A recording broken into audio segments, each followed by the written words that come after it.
elbow and a human leg bone were visible outside as police are walking around. John was able to grab the skull and chuck it next door into a burned out building, but the leg bone was literally propped up against the side of the backyard in plain view.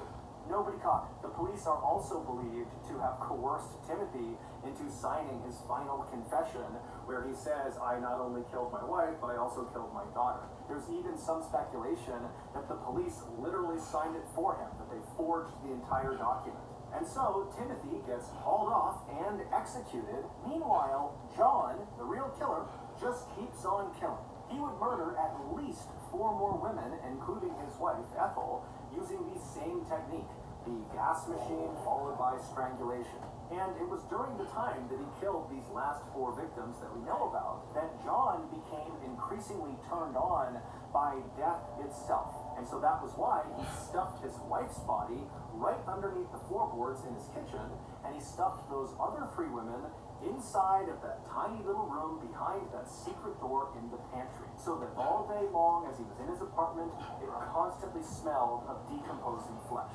After Beresford Brown opened that secret door in the kitchen pantry and discovered those 3 women's bodies smashed inside of there, he would tell the police, and then 10 days later, on March 31st, 1953, John Christie would be found and arrested. He would confess to killing all 8 victims, but the police only had enough evidence to charge him with 1 murder, and that was the murder of his wife, Ethel. But he was found guilty of that, and it was enough to warrant a death sentence. On July 15th of that year, at about 9 a.m., John Christie found himself sitting in the same condemned suite at Pentonville Prison that Timothy Evans had been sitting in 3.5 years earlier. Then, moments later, the door behind John opened up. The same execution team that killed Timothy Evans came inside, they grabbed John, they hoisted him up, they moved him over to the door that led into the execution chamber. The goal to save Professor Callahan and is killed in the process.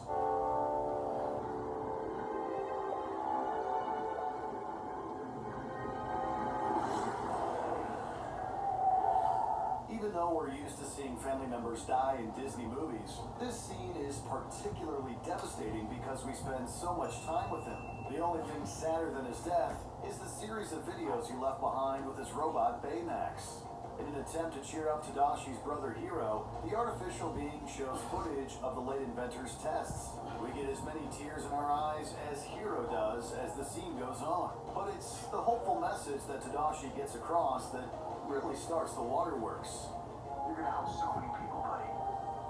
So many. That's all for now. I am satisfied with my care. Number 19. Charlotte's Babies.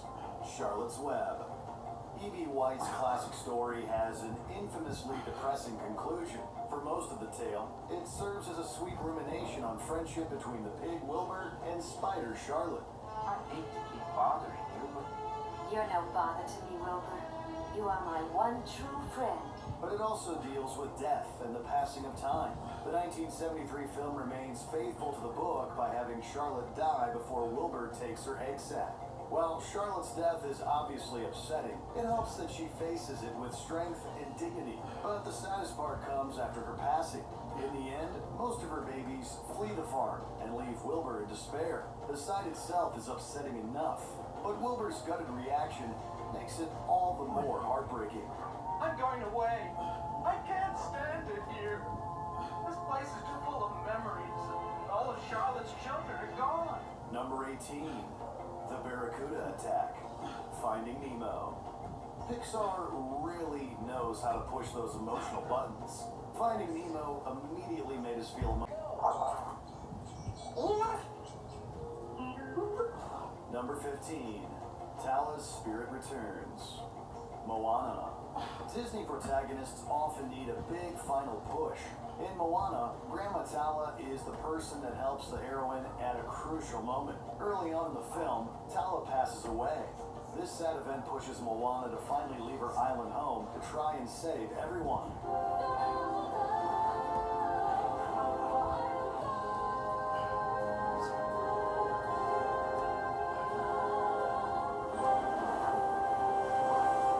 Unfortunately, a series of setbacks cause the heroine to lose all hope. But before she can head back home, Tala's spirit arrives and gives Moana the motivation that she needs to carry on. It's a touching scene that inspires confidence in the viewer and reminds them that lost loved ones are never truly gone. Sometimes the memory of a loved one is all we need to lift ourselves out of the dumps. Moana, listen.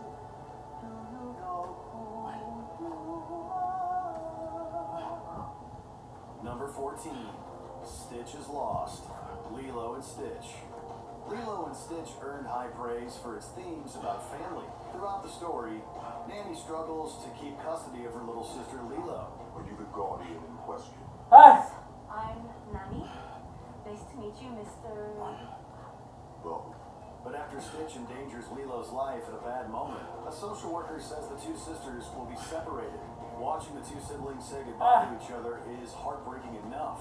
Stitch somehow makes the moment even sadder when he grabs a copy of The Ugly Duckling and runs off into the forest. Once he's fully isolated, he states that he is lost. Lost.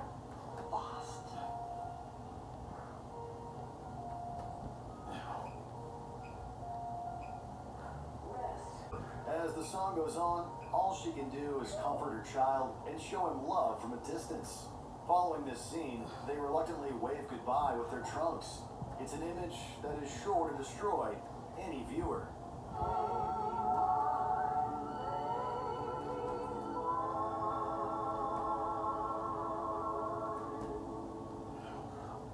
Number 10. Stoic is killed by Toothless. How to Train Your Dragon 2. There's no denying that How to Train Your Dragon 2 isn't afraid to include traumatic sequences. During the story, the villainous Drago hypnotizes the dragon Toothless. The antagonist then orders the creature to kill his partner Hiccup. But at the last moment, Stoic pushes his son out of the way and takes the full force of Toothless's attack.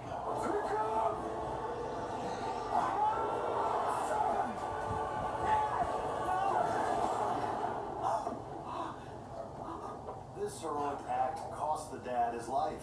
Stoic's sacrifice prevented him from saying goodbye to his son or spending more time with his wife, Valka. As the tragic button to the scene, Hiccup lashes out at Toothless for the hypnotized actions. The layers of tragedy in the scene practically guarantee you'll be left sobbing. No! Get away from him! Go on! Get out of here! Get away! That's noise. Number 9. Littlefoot's Mother, The Land Before Time.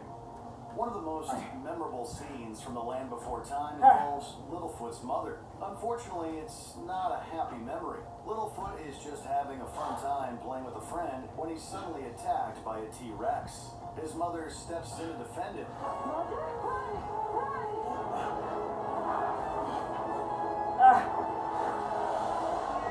After being injured by a T-Rex during a battle, she gets caught up in an earthquake.